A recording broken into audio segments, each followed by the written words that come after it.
Richard Holden.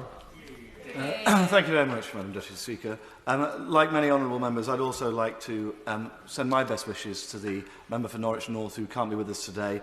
I know she's been a friend of mine for very many years now, and I know the thoughts of the whole House are with her and for her swift recovery.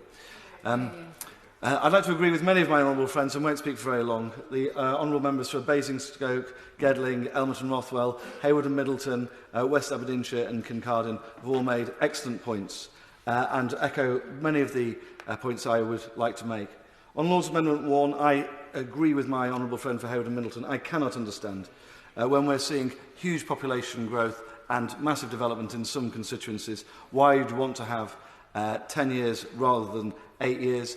I remember looking at when I stood for council back in 2008 in Tower Hamlets, the huge differences in population growth in East London, which had occurred as a result of huge regeneration, which not only threw council wards out, but threw some parliamentary constituencies out by tens of thousands. But I'd like to put most of my comments today around Lord's Amendment 7, or, for reasons which will become self-evident, what I consider the Borat Amendment. The Venice Commission outlines in its core principles the equality of voting power is a crucial standard of the concept of electoral integrity.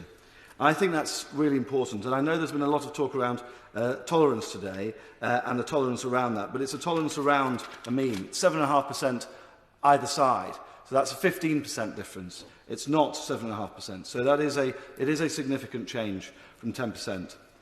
And on page 21 of the Venice Commission's 2017 report, it highlights two particular nations. One is the Constitution of Malta, which allows no more than 5% departure from the either side of the rule in order to take account of geographical vicinity. However, in Kazakhstan, it does allow a 15% tolerance. And I think that Britain, I think, is in exactly the right place when it's following more aligned to Maltese rules on the difference of constituency size than it is to Kazakhstan. I think it's quite a simple thing that we all want to see. Equal representation as far as possible, but taking into account reasonable geographical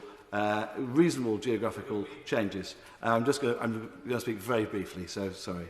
And just finally, on Lord's Amendment 3, I'm glad the government's accepted this, because we all know what happened with Harold Wilson in the late 60s, when he delayed and delayed and delayed. Didn't serve him very well in the end, but even so, it was an attempt to deny democracy and to hold Britain back into the 50s. And I'm very glad to see the government is accepting that amendment and is moving forwards. And I urge all honourable members to support the government tonight. Thank you.